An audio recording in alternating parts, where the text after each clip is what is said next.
नरेंद्र मोदी यांच्या महाराष्ट्रामध्ये येणं, महाराष्ट्रात बोलणं, यामधून अतिवृष्टीबद्दल त्यांनी काही बोलणं हे खरंच अपेक्षित होतं का आजच्या कार्यक्रमाचा एकूण आवाका लक्षात घेतला तर? कसं आहे की कार्यक्रम भले विमानतळाच्या उद्घाटनाचा असो किंवा मेट्रोच्या लोकार्पणाचा असो, पण एवढी मोठी नैसर्गिक आपत्ती राज्यावर आल्यानंतर जर देशाचे पंतप्रधान राज्याला भेट देत असतील प्रथमच, तर त्यांच्या तोंडून काहीतरी या संदर्भामध्ये वाक्य निघायला हवं होतं अशी अपेक्षा करणं काही चुकीचं नाही. कारण ते देशाचे पंतप्रधान आहेत.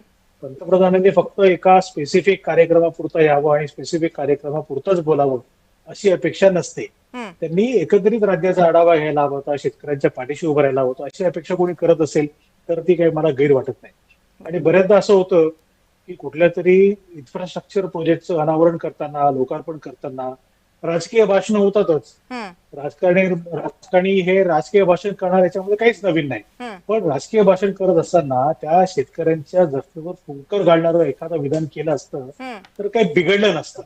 आणि हे काय पंतप्रधानांनी हे करावं, त्यांना कोणीतरी ह्या गोष्टी खरं म्हणजे राज्याकडून जो फीडबॅक जायला हवा असतो केंद्राकडे, की केंद्रीय जेव्हा पंतप्रधान येतात तेव्हा मुख्यमंत्री कार्यालयाकडनं काहीतरी त्यांना एक फीडबॅक जायला हवा असतो की या विषयासंदर्भामध्ये काहीतरी भूमिका मांडली पाहिजे.